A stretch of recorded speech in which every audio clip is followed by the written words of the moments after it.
Welcome to Texas Metal Show. I'm your host, John fucking Winningham. And on this episode, we talk to Houston battle metal trio, Fiddle Witch and the Demons of Doom.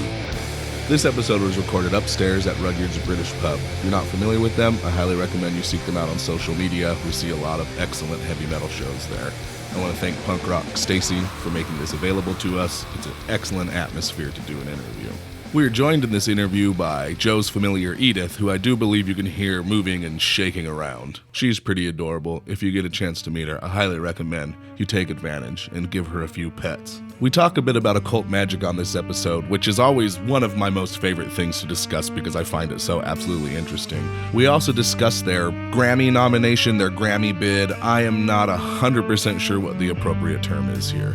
I talked to Spike, the percussionist, a couple of days ago, and he told me that while they were listed, they did not make nominated status, so there's a little bit of update on that, even though you haven't listened to the episode yet. I personally think Fiddle Witch and the Demons of Doom are one of the most unique acts in the city right now. They're not strictly heavy metal. If you replace a heavy metal guitar with an electric viola, it's hard to explain. You're just going to have to listen to it. They're absolutely excellent. I hope you enjoy the interview.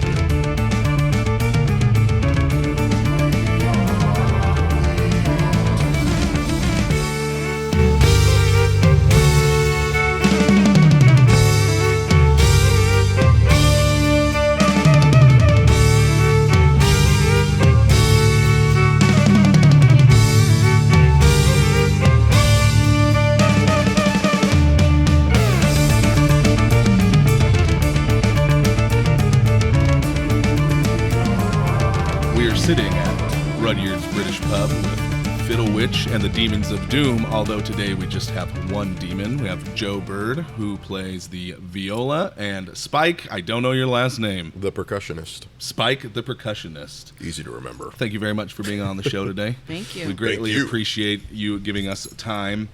A friend of mine, Benjamin Yaker, who is the brilliant mind behind Sanctus Bellum, who I think is probably one of the best doom metal bands to ever come out of Houston, sent me your Houston Press article a couple of weeks ago, and I was very impressed and astounded with the style of music that you guys play. Thank you. Oh, thank you. It's very different. Yeah. It's very tight, and it sounds absolutely fantastic. We generally always start the show off in the same way, so if you guys could give everyone listening, assuming there are people, a brief history of how Fiddle Witch and the Demons of Doom came about. Oh, that's all her fault. Well, I just had this vision of this, of this band, Fiddle Witch and the Demons of Doom, and I grew up playing classical music, and so, I've always wanted to have a metal-themed, band that had electric viola. Is that what that is when you in the videos that I see? I was going to ask you about that. Yeah. I've never played an electric witch viola myself. stick. It's the witch stick. The witch stick, is that what you call it? For any of those listening who may not know, a viola is a stringed instrument, much like the violin, but it is larger and it has a deeper sound to it. Mm-hmm. It's one of those instruments that nobody ever knows what it is for whatever reason. Right, it's like that violin looks, that fiddle looks fat really fiddle. big. Why is that fiddle all big? Why? From personal experience. Yeah. Yeah, I played a little bit when I was younger. I had an excellent teacher named Mr. Donardis who used to do a bunch of stuff with the Houston Symphony. I don't know if he still does. And I wish I would never have given it up because, maybe I'll pick it up. I saw Go some the other back day to at the it, pawn. man. I saw some at the pawn shop, oddly enough, the other day. Oh. Still pretty expensive, but not as much as I remember when I was a kid. Get you a drag around. Drink What? some beer, pick it back up. See what happens. There you go. That'll be the next project for the Texas Metal Show. Listen to me, learn to play the viola. What was the reason behind you picking up the viola as an instrument as a child? There's a pilot program going on in my middle school. Elementary at 5th grade. And, they had an orchestral, they wanted to start an orchestra there. And so they brought in all the instruments and everybody that wanted to participate were there. And, I wanted to play the bass, of course, big badass bass, right? My mother and father were like, well, that's just too expensive. It's too giant. And I was like, well, okay, the cello then. And they're like, getting closer. Still too expensive. It's, and I was like, well, I'm not playing the violin. Everybody plays the violin. So they're like, this thing called the viola. And I was like, what's that? Okay. That was it. The rest is history. So I can't play bass. I can't play cello. Violin. I am so glad, though, that I got the viola, and I'm very grateful because not many people play the viola, and it has the range, high range, the low range. You get it all with the viola, and so I feel very lucky for that. And I can still, fiddle around, play country music. I can play, whatever I want. It was definitely a good move. I feel like I was, drawn or put into that instrument was put into my hands for the right reasons.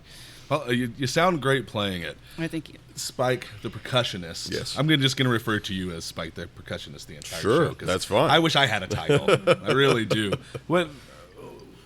Okay, so from what I learned from a friend of mine named Corey Cousins, who plays drums for Blues Funeral and Mr. Plow, is that percussion is not just the drums. Right. There is like a huge range of percussion instruments, like the timpani, which I did not know what it was. Right. So did you start with the drums or? Well, my first foray into my percussion life was with drum set as the main medium.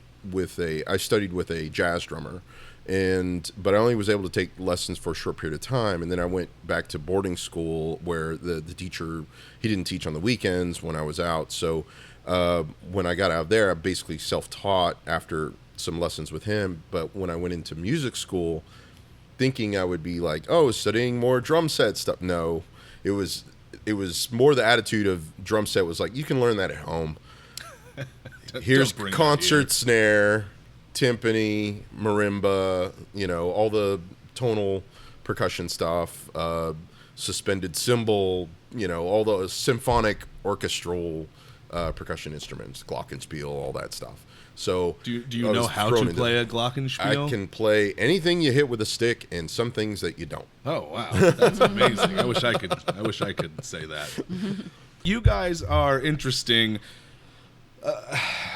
for so many different reasons, because you are not just a heavy metal band, but you certainly I wish I was a bit more educated on music terms, which I'm sure at one point in my life I was, and I smoked too much dope and it pushed it out.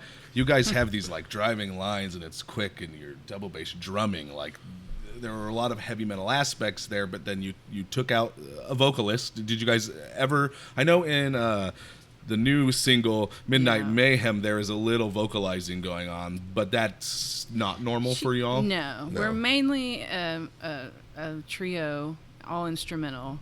So that was just like a guest vocalist, Jesse, who's awesome. So yeah, I wanted it to be mainly, just the instrumental. Why is that? What's the reasoning behind that? Well, because... Have you ever dealt with a vocalist? No, I have not. Jokes aside. But the reason why is because I think it's, music. I want people to hear Spike, who's a badass, and really play his drums. I want them to hear Joffrey, who is a badass, and then I want them to listen to an electric viola, and that's the focus that I want, is the music. And I love vocalists, of course. I don't have anything against them. It's just I wanted it to be instrumental, or and not have the element of singer, because the singer kind of takes away sometimes from the music, and so I agree. My 100%. music's just a little bit too crazy anyway. So it's complicated as this stuff is. Yeah, it's kind of and I just it just really. But basically, I just heard my band is not having a vocalist. That's just kind of organically. I just kind of felt that way about it. It's not So, from what I read in the Houston Press article you all did, you have worked with other bands before, or had other bands before. Uh-huh. And what did you do with them? Were they specifically like orchestra, classical projects, or? A lot, actually. My main band, who I just recently parted with, was Two Star Symphony, and that was an 8-piece orchestra or a 4-piece quartet. And it was we did silent film soundtracks. We would write them. We composed all original music. We worked with ballet. We worked with all kinds of mediums. And so that was really amazing. We did puppets, creepy puppets. We did all kinds of shit. Creepy puppets are the performed in best. Norway. Really? Yeah, so we got to be as a guest. How was that? Cold? No, that was like the 1 month that the sun was out. And so I get off the plane, everybody's drunk, falling down in the street because With their battle axes. Yeah, I just assume Norwegian people always have a battle axe. Yes. Some sort of great sword with And them beards. in case frost giants want to come back. You never know. It could happen. It might. And I do fiddle work. I play fiddle sometimes. I play with Hank Shima, who we do like gypsy, rockabilly, spaghetti western, just it's hard to explain, but it's really awesome. So I work with different people, but Fiddle Witch and the Demons of Doom is that's my baby. So you have clearly you have some sort of orchestral or classical music background. I mean, playing the viola or any stringed instrument, you kind of have to. It kind of comes with the package. But you also enjoy a lot of heavy metal, from what I am to understand. Yes, when I grew up, younger, it's where I was drawn to. And what were those your heavy metal influences? Well, when I first got into it, I mean, it was Dead Horse, it was Pantera, and then I would get, would grow from that, and it's just those are kind of just Texas death metal. Yeah, it's like your quintessential Texas Southern metal. And I love Venomous Maximus. So that's like fast forward quite a few years, but Right. Venomous Maximus, I love them a whole lot, and that's when I started kind of coming back out and hearing music and getting back into the scene and stuff. And so yeah. Are you into any current local bands that you can think of? I took a little break from a lot of things, and I'm just now getting back to seeing local shows. So really my last, kind of bout of going out and seeing metal was Venomous Maximus, and they're still playing, but when they first came out, and so, but I'm going back out into the world. They're also working on their third album, which is Cool, very man. exciting. I don't know Awesome. if you've heard Firewalker. Yes. But it is a very, very different from Beg Upon the Light, which we recently, we went to the Independent Music Festival where they played, and I tried to sit down and get an interview with them, and I ended up talking to Christian and Trevi, and it was very late, and I was a little drunk, and the interview just did not go so well. We ended up having to cut it out, but he said this new album is kind of a mix between the two styles, which I'm really excited to hear. I played on the second album. I played that. And I'm bad because I don't know which song. That's okay. She's on the Moonchild. I can't remember. No, but Moonchild. That's on the first one. Okay. But anyway, yes, amazing song, by I the love way. those guys. So, Spike, what are your metal chops? Where do you come from in the world of heavy metal? When I was learning how to play and stuff, of course, there's the pillar of all pillars of Iron Maiden, Right. Of course, Rush, Right. Especially for a but percussionist. I've always had this affinity for heavy, intense, violent music, Godflesh, things like that. The more intense and violent and just heavy, it always draws me in. But I've also been drawn into the technical side of it, of course, anything Bill Bruford's done, with his, everything from King Crimson to Earthworks and, all the stuff he did. And some of the other things that are really into that have, crossed, all sorts of boundaries, especially these days. You've got these drummers like Chris Adler, Lamb of God. Right. Holy crap. The guy's not even a drummer. And he's amazing, Are you familiar with Floyd Montier from Cryptopsy? They are a Canadian tech death band, and Oh, wow. that guy Just insane. I don't know if I think they just recently put out an album. I don't know if he is still with them. His website hasn't been updated since 2011. So Needs to get to it. 2000. Yeah, right. Come on, Yeah. dude. If you're listening to our show, pick it up. But Right. that guy he must be an octopus. He will do videos where he'll put a GoPro behind Yeah. his set and go, and I'm like, oh god, he grinds like Wow. one of my favorites. You know, some of the stuff, and it's just a personal thing with regards to like modern drumming is I can appreciate the the nuance and the speed, like what's George Callias from Nile, or even Bron Daler, who brought back overplaying. He's amazing, but it's like the idea of the drummer overplaying. Bron Daler made it work. Yeah. From Mastodon. So but they're not heavy hitters. I play an instrument you hit. I break shit, So I'm more of the nature of the Jesus Lizard and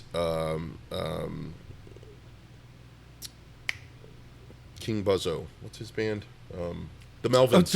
Now I'm like, oh my I'm like God, drawing a why blank. do we not know Like the Melvins, things like that, where it's like crush it, Right. break stuff.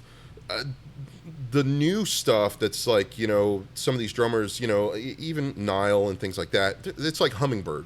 And it's amazing, it's super fast, Just controlled. not Spike the percussionist. Right, So but not you. it's not violent enough He's for me, so I'm great like, to watch "Argh." on stage too. Like that's the thing. Like I was like, Spike, we don't need a vocalist, man. You need to watch Spike. I was like I was bouncing around watching back your there. YouTube videos He's today. no. Watching so you on the cool to drums watch. going He's to town. really great to watch. Yeah. He's straight out of Jim Henson's studio, Muppet, fucking animal flopping around. He's really great. He's really great to watch. You guys should feel special. I don't normally do this, but I prepared. I was like reading articles and like watching things on Facebook, and I was like, or not Facebook, YouTube, and I was like making notes on my phone, like, so Well, thank you. Well, that's nice. I am not as familiar with y'all's music as most of the guests that we have. The reason that I wanted you on the show was because of the type of music you make is so unique. It's just not something that you hear. And I was like, man, they're from Houston, so boom, you already fit our criteria. And even though it's so hard to explain. It's like non-metal metal. It's a term I've heard. Well, it's like when we were talking it's with. hard to tell us. Put us like in Yeah, there's no genre. it's hard. right. We Well, kinda it's like made- these new genres, and kinda they've stuck kind of with created. one, but Like when we were working with Ulrich Wild, when we recorded the song. I mean, he recorded Pantera, he recorded the Deftones, all their albums, and someone that knows metal. Hello. And he loves baby metal. Oh, you know what? Loves We're big fans of baby metal he can't too. get over Pretty- it. But he's got pretty friends great. and industry people are like, "Oh, that's crap. That's stupid." They're blah, blah, another blah. one of He's those like, non-metal metal bands. right, it's metal. It's like, hey, is it heavy or intense or whatever? It gets you going, gets you pumped up. You want to thrash around and whatever. It epic in some way. Sure, why not? You got to put yourself in some kind of category. Yeah. Well, it's so When you have to. common. I mean, as far as genres go, the diversity in the names and Yeah. it's Yeah. all over the fucking place. Yeah. Great. Some because it names you used to can't not be read. Like that. I personally Metal love world it. used to not. I do too. I love being able to go funeral doom on the computer, and then you pull up a list of funeral So doom great. bands, and you Right. can just pick through Fucking them, cool. or you go look up Candlemass, who were one of my first doom metal band was Down before I even realized doom metal was a thing. And then a friend of mine introduced me. He was like, "You really remind me of this dude from this band called Candlemass," and I was like, "Who?" I was probably 22 at the doom metal came late for me. I had listened to a bunch of other stuff, and then doom Cathedral. metal. You never listened to Cathedral? Well, I did, Cathedral. but not till after I had already explored black metal and death metal. Oh, You know, okay. all Yeah. your I'm a big power metal nerd. I won't get into it because we talk about it on the show, but my upbringing was power metal. Nice. And I love being able to look up a genre and find bands that fall within the same, and think I know it's people who cool. hate it. People are like, "Oh, I hate being labeled."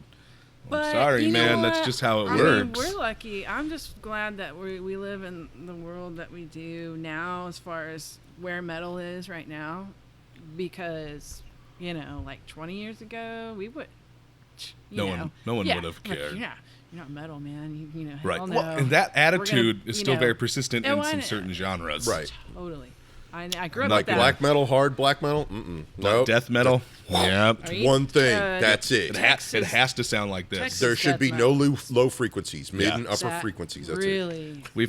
I've had Really? many non-recorded conversations about the Texas death metal scene. But it's the same in in the classical world. In any genre, jazz, that shit goes on all over the place. Right. Well, All over the elitism place. is elitism, Right. whether Right. it be metal. But then or you got someone politics. like I'm John just- Zorn comes along and records Naked City. It's a jazz band that does grindcore.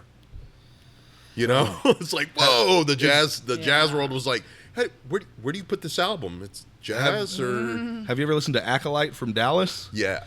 I'm friends with them. Oh yeah, Yeah, we yeah. just my brother lived in Denton for quite some time. He went to UNT, and he saw them a couple of times at some house shows. And when we started the Yeah. Texas Metal Show, he's like, "Man, you have to listen to The Acolyte." Gonzalez boys. Oh my They God. are amazing. That is phenomenal. Yeah, yeah. I can't even begin to describe how. Aaron and Stefan are just mind blowing. I don't know how and their they dad made is that. Dennis is phenomenal musician. And he's And a then- very famous jazz musician. yes, Correct. Yes. Okay. I'm not as far as jazz go. I'm not super It's a whole informed. nother- Oh, as Right. a whole, yeah. Goddamn. All right, Different so can of worms. let's move into Midnight Mayhem, which is the first song we're going to play on today's episode. And one of the things I had difficulty with your music is it is hard for me to wrap my mind about what a song is about or the meaning behind it when you have no spoken word. So can you guys give me a little bit of information about the influences behind Midnight Mayhem, why it exists, what it's about, any personal meanings or what you're trying to convey? This is our new single. So we basically we got the chance to record with Ulrich, and so we, wrote the song with a guest vocalist, and we wanted it to be kind of ear candy. We're kind of working the LA thing. We want to, it's just straight up ear candy, and our friend Jess really helps sprinkle all that on, but basically meaning, I write a song and then I name it. So to me, it just sounds like, at midnight, just all mayhem, Like the kind of night just. in Bald Mountain, the demons start coming out. Yeah, and all the it's I just would like kind of picture mayhem. witches and like a Yeah. fire Right. of Yeah. like blasphemy and It's time Yeah. to start. Just start visual playing. for me. It's not, and I just write the bare bones of the song, and then Spike comes in, Joffrey comes in, and everybody else comes in and makes it all badass. All right, well, this is the new single, Midnight Mayhem by Fiddle Witch and the Demons of Doom.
want to get into it then. I was like, okay, let's play the first song and get back to it.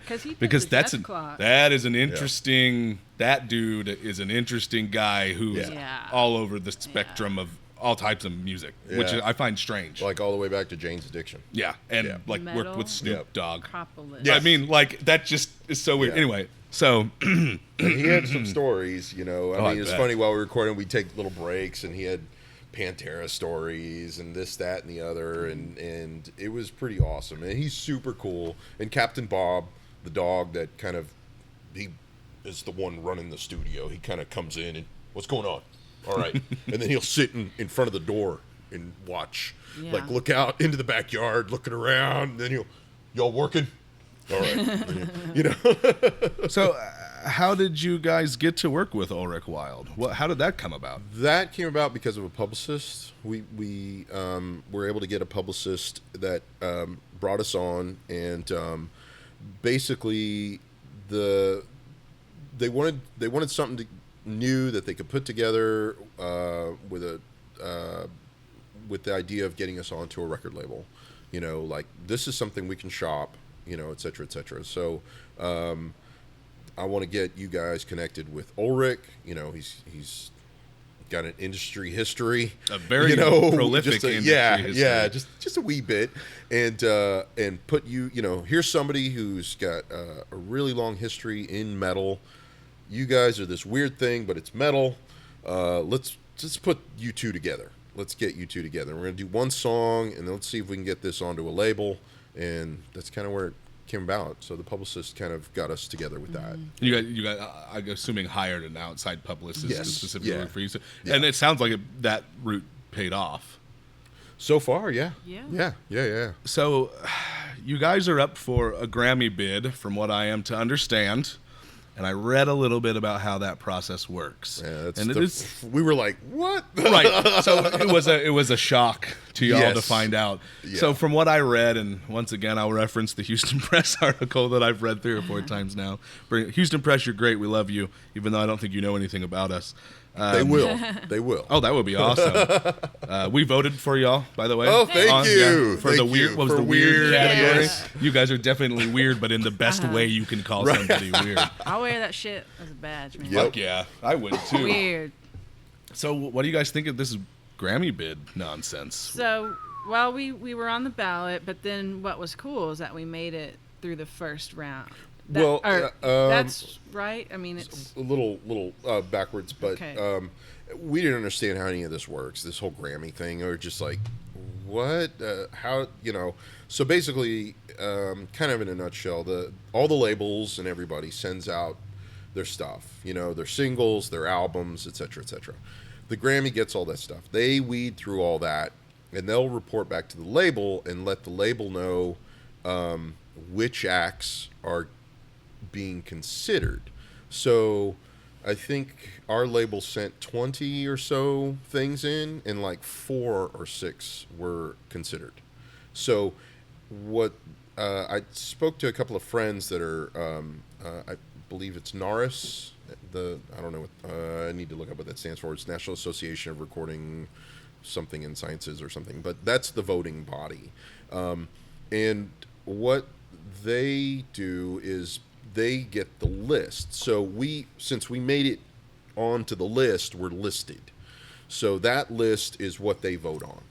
That goes back to the Grammys, and the Grammys whittle that down. And then when that comes out, that second smaller list, that's when you're actually nominated. Okay. Like the official nominated, like we'll get a Denny's card or something, you know, like a nominated artist. Hey, you know, right now it's the voting process. So, but that first level that we got through is great. Right. So it's like kind of the way I described cool. it to like Houston Press is we made it in the door of the building. Yeah, that's awesome. So we're in the elevator right now. If we get nominated, then we can get off on the floor.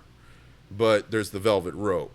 So if you can make it past the velvet rope, then you won. You know, and this came as a complete surprise, like just out of the blue, like, oh, holy shit. Like, I didn't know they were going to send this in. I picture in my mind, and I don't know how the Grammys work, other than what you just explained, I don't know how the Grammys, I just picture a bunch of, like, older gentlemen with like powdered wigs. So here's your CDs. Take these home. These are the 20 songs that we've gotten, and now we need to listen to them. And in a week we'll reconvene, and we'll vote on what we want to do. That's like, I don't know if that's how that works, but someone must listen to the music. Probably around that. Yeah, I know. At some point. But you can imagine how much is sent in, like how many labels. And, oh man, I can't. You know, and if it's just a single or an album, you know. Well, they probably send in like, Century of Media was the first record label that I started paying attention to when I realized as a young man that record labels were a thing and bands were on them. Right.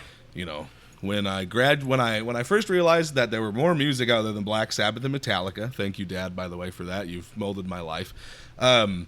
You know, I started exploring, and I went to Century Media, and I was like, okay, these like a whole bunch of metal, and I would go download you get preview songs from like Dream Evil and Iced Earth when they were still on the record label, and Blind Guardian and all that kind of cool shit.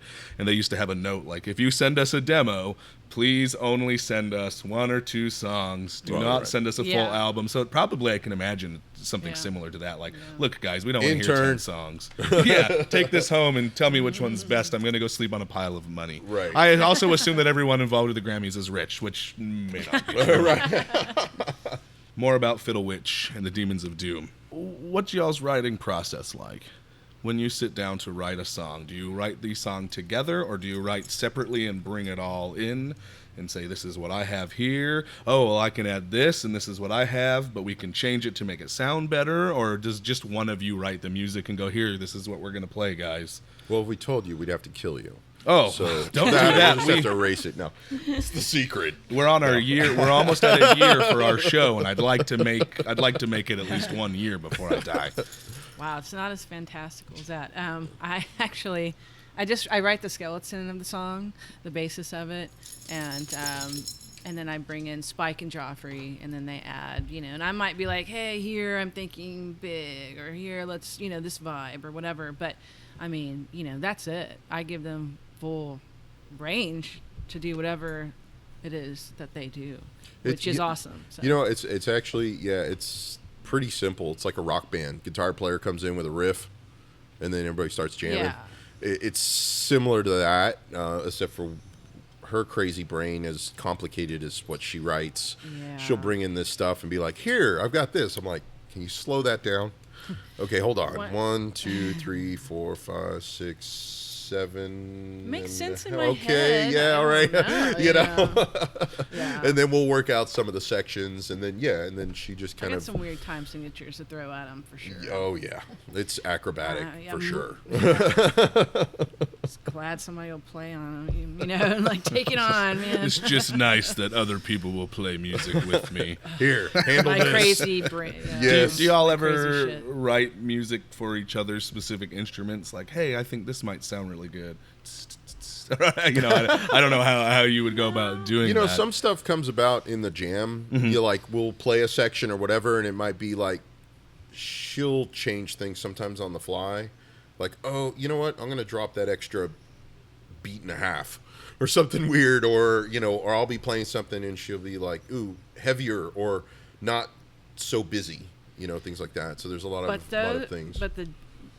But the demons, man, they really know what to play. It's a really barely any direction. You just click together. The formula works. Yeah. And I've played with Joffrey for a number of years in other bands. His band, I Am Mesmer, was like a gypsy band, hardcore gypsy band. It was insane. It was so cool. And so we know each other from that. And then I just, once I got playing with Spike, it was just really like easy. Just it was like,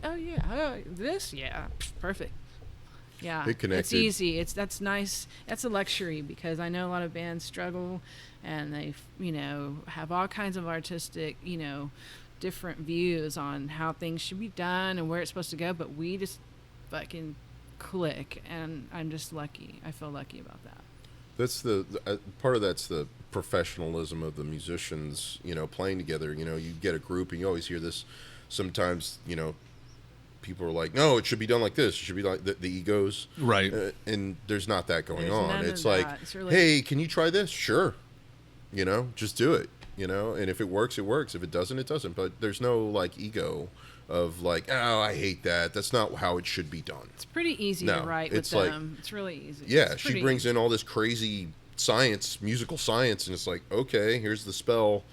Let me see if I can jump through the hoops here. And then there's the, like I said earlier, too busy there or not enough. Play more, Sometimes I'll hold back more, and she'll be like, "No, go crazy." Okay, that's her. The the musical terminology is go crazy. Go crazy. Is she as animated yes. as you are being right now for the audience? With the stick. Yeah. She has her bow, and she'll be like, resin is kind of flying off of it. I was not aware. I like it. Maybe next probably my time, description's a little more. Maybe next time you should set up a camera and you can. Right. Oh, I see. I see the fluid motion of your arms there. That stick came very close to my eye. I'm not doing that. That'll kill it, man. I don't want to. Nope. So you've referred to the music you write or the songs that you write as spells. Mm-hmm. Are you into like occult magic or any of that kind of stuff in your personal life, or is that just a term we like to use because it sounds awesome? I have my own way of doing things. Mm-hmm. I'm the Fiddle Witch. When I write my music, when I compose it, when I conjure it, that is my witchcraft, basically. Right. Which is an amazing way to do it, by the way. Why, thank you. That's basically, and then when I do a show, that's casting my spells onto everyone, into their ears and onto their brain. That's really what it is. Spike is, he is more ritualistic, serious ritualistic guy than me. But I do my own thing, and when I conjure my music, I have certain ways of doing it. I have certain, things that I do. So it is very ritualistic for me. It is all about the ritual. If there's one thing that I've always liked about Catholicism over any of the other sects of Christianity is that they are more ritualistic than anyone else. Yeah. And we grew up just Baptist, so we love the devil. You're going to hell, basically? Well, the first time I ever heard King Diamond, or Merciful Fate specifically, was on Garage Incorporated, the 2-disc set that Metallica put out, and they do that. Did we talk about this on the show the other day, or was this in person? I'm talking to Elizabeth, and she won't answer me on the show. What was the question? Anyway, it doesn't matter. We were speaking to someone about it, and they play that medley that's got like Curse of the Pharaoh, Satan's Fall. Yeah. And we talked to Kyler about that. That's who it was. And I was like, oh my God, this is amazing. He's singing about the devil. You can do that? I was young, 7th, 8th grade, And for me, that spawned into this. And my older brother is also a little bit to blame, this love of like the occult and iconic figures like Richard Metzger and fucking Aleister Crowley and the goddamn famous comic book writer, and I can't think of his name off the top of my head. Alan Moore? There's one, yes, Alan Moore, but there is another one. He's English. Maybe Alan Moore's English. He wrote The Invisibles, and he did a bunch of Batman shit that's got a bunch of occult imagery in it. That would be Alan Moore. No, there's I can't think of his name. They're both British. He did Batman? Hold please. Let's use the internet. We need to know this. I should know this because I'm a total comic book. He's really big into he's real big into sigil magic, and when I started practicing sigil magic when I was younger, I used his formula as a frame of reference. Grant Morrison. God, why could I not remember Grant Morrison's name? Jesus. I never really sit there and think of him as British, even though I think he's Scottish. I think he's Scottish, or he's from that area. But he's. I always, for whatever reason, his name sounds like an American name to me. Yeah, the Invisibles is absolutely amazing. If you've never read The Invisibles, you're in for a treat there. Doom. Batman. He did Batman Incorporated, which he did. That's what I need to go get then. You'll have to Google it and follow the Batman Incorporated is like the 3rd or 4th trade in the series, and it is can be a bit confusing if you jump right in. Okay. And I can't remember. It starts with Batman and Son, but Batman Incorporated is kind of cool because Batman starts going to different cities and recruiting like African Batman and Japanese Batman and English Batman, and they're all Sweet. very Batman-y but very different. Very Batman-y. Yeah, well, they all kind of, bat logo, and they Yeah. dress kind of batty. To And incorporate. there is the gray and blue Batman suit, and then Yes. there's the darker, newer Batman suit. Yeah. Like, he stops being Batman of Gotham. He's like, I'm done. I don't want to do this anymore. And he hires someone else to do it, and he wears the original, like, bright blue and gray suit, while Bruce Wayne wears the darker, blacker, more brooding suit. Right. Amazing series. Need it. No, it was Doom Going to Patrol is what I Bedrock was thinking tomorrow. of. Okay. So I love Doom Patrol, the Grant Morrison run. That man it is a was- wizard. He's amazing. Absolutely I'm amazing. more of an Alan Moore fan, but yes, Grant Morrison as well. But with Alan Moore, he's mind blowing, and he's manifested reality. He's literally manifested things in our reality, which is, just like you see it all the time with Anonymous. Alan Moore made that happen. He manifested something in our reality. It's like, whoa, wow, really heavy. Oh boy, you guys are the first people where we talk about the occult, and most people are like, "Huh?" Oh no, What? I'm a chaos magic practitioner. Oh, but that Yeah, he does So all that stuff. I'm That's way- awesome. We I need to- generally don't well, from time to time I do. Right. But like if you see my Facebook, it has the chaos emblem on it. And stuff Okay. Like that. Yeah, I don't know if we're I don't on have that Facebook. on there just for like, look, Right. it's chaos. No. well, are you guys familiar with Funeral Horse?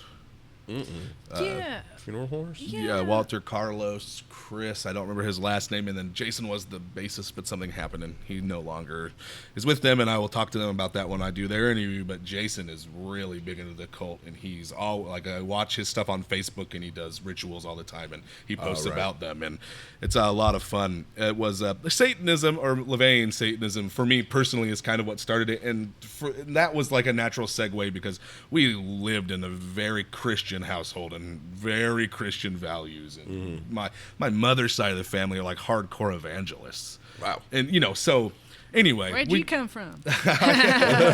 we actually came from the Northwest. I was born just south of Seattle in a town called Tacoma.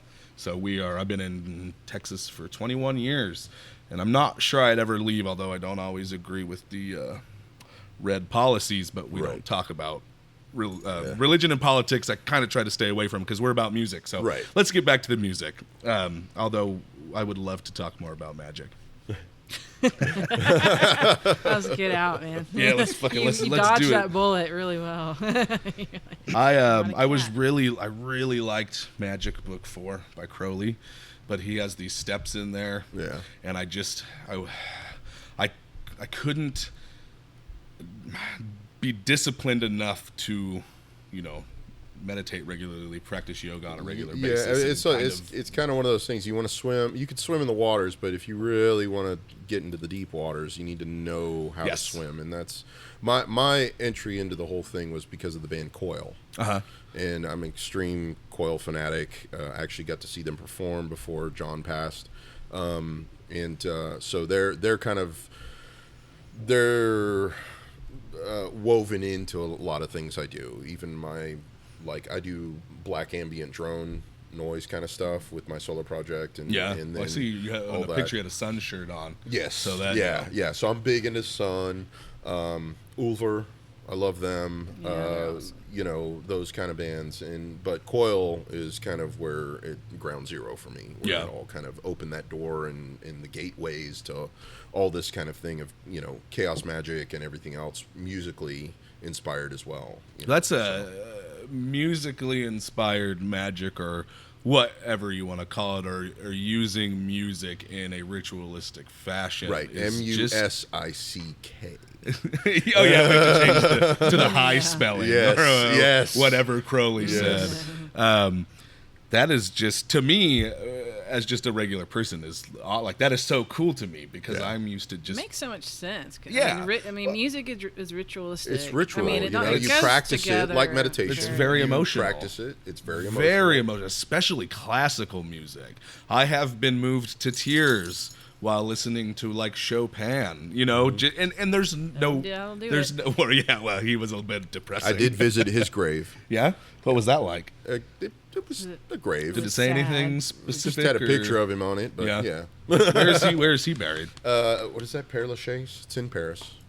Anyway, keep Anyway, coming sorry. around to magic. No, JJ, it's the music. It's my fault. The next song we're gonna play is called Bone Chomper. Yes. Is this on an album? Or is Yes. this- okay, this is It's the our first. self-titled first album. Okay, and if people want to get it, they can just download a copy from iTunes. Yeah. Yeah. And this is totally different. This is very different than our new single. Oh It's yes, more raw. It's more battle metal.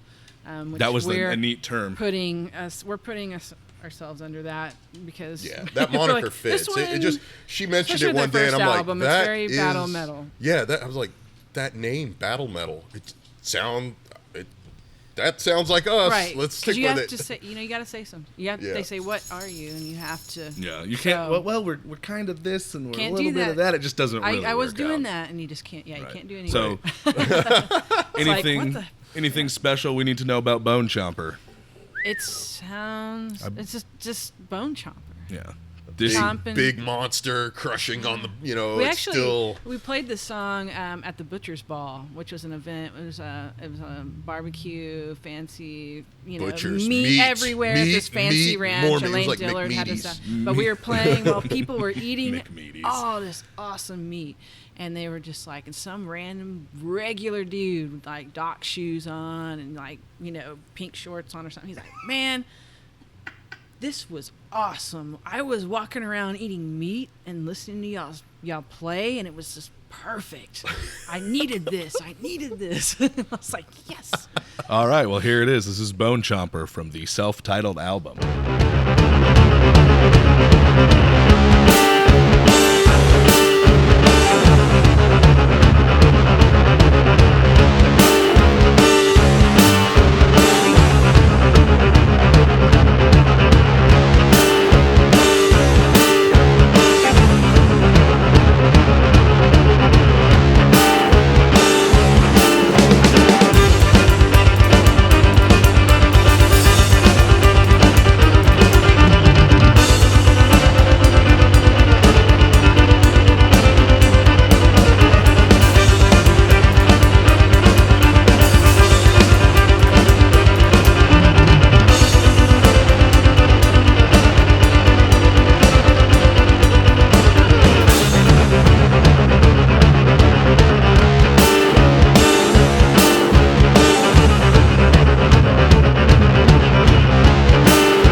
show and kind of make it a little bit better for the Much listener. better from where we started. Well, if you listen to the first episode and then listen to our latest episode, there's a huge difference. You can hear when we first interviewed Project Armageddon. Yeah. We were standing in a bar because it was we didn't know Down on the outskirts of downtown. God, I can't we're remember really- what that place was It called. was a really nice place. Yeah, it was just a little teeny tiny place right on the edge of Midtown. Cat something. Cats, yeah, I think it was It wasn't Cat something. Katz's, I but don't it was fucking. Cat something or other. And She's the actually dude was talking. setting up a bar. This is rare. And just like Yeah. Oh, the ice. Oh my God, we were like So constantly throughout the interview, you're like, yeah, you hear the I I ice think that's crashing. cool. I think that's Oh, awesome. it is, but it was my first time Oh, we using were that all Blue nervous. Yeti I mic, didn't- and I didn't know how to program it right. Right, And we I'm didn't like, know what we were doing. I think it's awesome. live and learn. I mean, live and it's learn. good to hear the first interview. Who doesn't? I mean, you it's a know. pi- Who wants a It's our pilot episode. That's how. There you go, It's our pilot. episode. Hey, think You of made all it the past the bands, pilot. their first album to their newest album. You like Well, hearing and then that you can think of stuff. all the bands like Dark Throne, whose albums just all sound the fucking same, and they never really, except for Right. that Circle of They Wagons. got one God, thing. that's a good fucking album. I don't know if you guys like Dark Throne at all. I'm not really familiar with them. You know, they're that iconic second wave Norwegian black metal. Oh, okay. You know, when you talk about black metal from the early See, 90s. I need low that's- frequencies in my music. Yeah. I listen Yeah, to. me too. Usually black I can metal. appreciate it. Yeah, but it's not my- like Ulver. I bought their first albums. Well, actually, I heard them do they did a song or track, or I guess it was a vinyl with Sun. I'd never heard of them, and I was like, "Who is this band? Wow, they're really cool. They sound awesome with Sun." Hey, and I went and looked them up, and I remember it was Kurt over at Sound Exchange, and I was like, "Kurt, this band Ulver, I need to. They sounded really cool. This thing was Sun. What's a good album to try? Because they had a whole bunch of albums." And I hate it when he's that like, happens. "Here." You don't know where to Yeah, start. so I was like, he's like, "Oh, this one's good. You know, try this one." And I'm like, "All right, cool." Got home, listened to it, called him back up, and said, "Hey, pull every album. I'm coming in tomorrow." So what? I literally came in and bought 15 albums. Oh, man. Ulver, just all of it, everything they had in the shop. He gave me a little discount. Hey, well, that's always you a buy plus. the quantity, but I was like, "Oh my god, these guys are amazing." I have Yeah, not they're been to awesome. Sound Yeah. Exchange. It's still around, Oh correct? yeah, Yeah, I think they just did a thing for the new Metallica album. they're over on they do. Richmond. Yeah, it's that new Metallica album is actually Sound Exchange has an amazing. It's a little old house, but they have this amazing little metal section. Yeah. It's just like, oh yeah, you got to go there. vinyl and CD and Everything. stuff. Oh, Yeah, you that's gotta we do a go. lot of vinyl at the It's house. a small shop, but it's packed full of stuff. And Yeah. they've got everything from I've heard amazing noise things about stuff it. to the metal stuff to jazz stuff Yeah. to the avant-garde improvisational music. I mean, Sounder's everything. really cool. Yeah, yeah, I really could cool. pick up some Mr. Bungle albums. Yeah, you got to get to Yeah. Sound Exchange. We'll make that next weekend or when we have money. So Right, you need next Never year, next year. I'm a contract worker, and this is a slow time of year for what I do. Oh. So we've been kind of skating by. One day the show will make us money, and we'll have to worry Right, about there it. you But that go. is not today. Sell that advertising. What is y'all's ultimate direction for Fiddle Witch? Are you guys looking to, first of all, what do you do outside of making music for a living professionally? Are you professional musicians, or is this kind of like a side hobby? Oh no, No. it's not a hobby. I did not think so. Everything else is. Well, when it comes to local bands, there are a lot of local bands that are just a hobby that Right. guys do on the weekend to get out of their office job or their regular job and just want to Yeah, go it's an jam and outlet. drink. Yeah, you Yeah. know, you guys definitely don't feel like No, that's that's how I it is make, for y'all. I make money on the weekends. I get private gigs, or I get all kinds of little things. Come up with not little things, awesome big things with Hank, Shima, and Pecos Hank, and yeah. And just varying gigs, all sorts of stuff. So you are professional musicians. Oh yeah, that's Yeah, awesome. yeah, yeah. That is Yeah, yeah. that. I mean, to- sometimes there needs to be a little bit of extra in kind of Right. like computer work or something like that. well, you got to Some supplement. graphics Even or I whatever. have to supplement from time to time. Yeah, And so what? So what's the direction of Fiddle Witch? Are you guys looking for like that quote unquote fortune and fame tour the world. Yeah. Oh yeah. We want. Yeah, we want. I particularly. I want to play festivals overseas. There's so many amazing festivals I know. overseas. Yeah, I definitely want to do that. I want to travel. America. Yeah. Yeah. I want to travel, and I definitely, in the end, want to make. I mean, any musician's dream is to be self-sufficient, pay your bills with what you love to do. Actually, it's everybody's dream.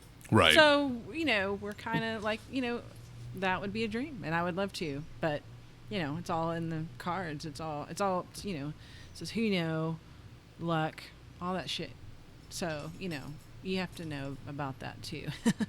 It's always that business side of it, Yeah. We're So musicians, we're not businessmen, but and the music, we're trying to work that side of it. the music world has changed drastically in 20 years. Yeah. I mean, which really isn't a lot of time. The internet just changed everything. Internet changed.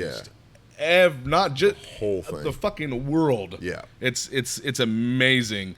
And this is a conversation we've had before, not we as us, but me in general with other people, is like the days of AC/DC, Iron Maiden, Sabbath, Metallica, Slayer, Judas Priest are gone. I don't know if we'll ever see another metal band gain the notoriety that Metallica still, as much as people hate Metallica, which I don't. They were one of my first bands. Load and Reload were one of my first 2 Metallica albums. I was fucking 10. Yeah. I don't know any different. You know? Those days are over. We won't see bands get that big again. So your job as musicians is way different now. You really have to work at making them. And from what I understand, I'm not a musician, but we know quite a few of them who are actively trying to make it. Part of it's also wider appeal. I mean, like for instance, I love listening to some Cannibal Corpse. So do I. I've seen them a couple of times. It's like I like Carcass. I mean, it's niche music. If you're able to write something like what you mentioned, like Black Sabbath, even though that's the dawn of modern metal and metal as we know it. There's something about AC/DC or Sabbath and some of those bands like that you mentioned that have broader appeal. Mm-hmm. That's an easier pill to swallow. Oh, definitely. I know people who... Napalm Death is not an easy pill to swallow. God, no. Unless you're into that. Especially that first album. Right. I mean, Godflesh has a specific audience, and what Justin Broderick does is absolutely amazing. What he's done with Yezu is a little not such a jagged pill to swallow, but I could see people that listen to or that are turned on by Yezu may not be fans of Godflesh, and vice versa. With Fiddle Witch and the Demons of Doom, we've got fans that are broad fan base of all walks of life, and it's the composition of the music and stuff is it's written in a way that's appealing to a broader audience. Yeah, we have all kinds. That's the hard we have thing people to do. like we played Nightingale downtown, and we just had regular, just random people come in and listen and come up to us and be like, "That was cool." They didn't have to come in and say that, And so we kind of have all kinds of people coming up to after we're done playing, and all walks of life, like you said, from all different backgrounds, and they seem to like it, and some people don't, but it's nice when you have that broad spectrum of people. That means you're a little bit, you can be put in different places, and we don't have to be specifically for metal shows and music. I would like to play wherever I can, but of course that's Though we want to play some metal shows. That's where I want to be. Well, we our goal, and we've mentioned this once or twice, I guess this will be the first episode where we officially announce. Yep. Starting 2017, the Texas Metal Show is going to start dabbling into booking our own shows and becoming another... there are several booking entities in this city. Mm-hmm. I've met most of them on the internet and spoken to them because there were so many places to play music. So we're going to throw our hat in the ring, and we're going to become those guys that everybody at some point comes to book a metal show. We're going to push all these other people out. It's business, right? It's just It's not business. personal. It's not. You can come work for me. We have a place for you. That would be great. Maybe one day. So Cool. maybe on down the line we can do something together. That would be great. I'm gonna ask you all one more question. Sure. We're gonna fucking get out of here. I'd love to talk to you for another 2 hours, but I don't know if anyone would listen to that. I would, but somebody else we'll would not. listen. So you're clearly seasoned musicians. You guys you've been a part of a music scene, whether that be classical or metal or what have you, for quite some time. Yes, is that a true statement? Oh yeah. What is the best piece of advice you could give to a young musician who might be listening to the show to get their feet wet and get out there to start playing music? Something maybe you didn't know when you started that you wish you had. Oh, the one tough question. To get out in, like, for them to start playing in public with other people? Or just starting a band, or just playing? Just do it. I mean, I guess that's really You that always kind of seems to be that You gotta answer. go to all the shows. Get in the network. Yeah. Get to know everybody. Get to put your finger on who's doing what, where you want to be. And, you'll find people to play with. You'll just talk to people. And if you have something in mind that you want to do, like somebody will need a drummer if you're going to be a drummer. If you somebody, and you really have to ask people, is there somebody? I mean, you can just straight up ask people, like, do you know of a band that needs a drummer? Do you know of a band that needs a bass player? Do you know, like what I did? I was like, do you want viola in your Yeah, band? I play a viola. Do you Right. guys need me to come on down? I totally did that, and it fucking worked. That's awesome. And you just ask. I think it's so awesome to see someone who plays viola not just doing your stand. Not that the orchestra isn't amazing. I love the orchestra. Oh Love no, it. but Well, she's taking it there's- out there's of one- that entire. That is so cool to me. That just blows my mind. We've had a few fan messages, through Facebook and stuff that I just started playing this instrument and wow, you just opened, like seeing her, this beginner just was, that was like, I don't know if I'm into this, they and just like, had wow. the sheet music to work off of. Not to get off, but bass, whatever. But, Say whatever we want. But people that have been, to school and college and know their instrument and can play like they're badass. Go, how do you compose? How do you write that music? How do you keep it in your head? How do you keep a whole silent film movie score in your head? How? How do you do that? I don't Fucking fucking know. I have no idea. Practice, No, I practice, don't and know some more how, practice. But, She's the Fiddle Witch. But people, Yes. it's like to get away from the sheet music it's very hard for people. And I'm like, man, get a bottle of wine, put your bow on the string, and just move the bow, move your fingers. Something will fucking come out. And also, it's just that's just anybody can break loose. You gotta, but it's hard. Yeah. It's hard. Anything you'd like to add, Spike? What she said exactly is probably the biggest thing, which is, you get out to the shows, you meet the other musicians and all that stuff. But I'd like to just add, learn your instrument. Totally. And I don't mean like you learn how Know your to instrument. play a little something or whatever, and then you want to just start playing with people. Know your instrument, like really know your instrument, like especially like with drums or any percussion stuff. There's a lot of parts to that. Well, you need to know what a radius rod is. If you don't, well, then you shouldn't be, just dragging stuff around. Know your instrument. How to tune it. Whatever instrument that is. But, like really know what you're doing with your instrument. Practice, learn it, and then get out and really start trying to make the rounds and meet people and stuff like that. Because you half-ass it, and well, it's going to sound like that. If you're a really strong player and you're playing in a group that may not have as strong players, well, you're gonna bring them up. I can even attest to the fact, like just playing with the Fiddle Witch and with Joffrey, holy crap, holy crap, my abilities have been pushed, even further. As much as I practice and focus and working on things, this has pushed me up a level with regards to being able to play this, type of technical crazy shit. crazy shit. Battle metal. Battle metal. Yeah. Yes, it's battle metal. Wow. You know. I want to thank you both very much for being on the show. Thank you. Thank you We for having me. became quick fans, and we can't wait Oh, to awesome. hear what else y'all do in the future. More noise you so soon. much. Fucking A. Thanks, guys.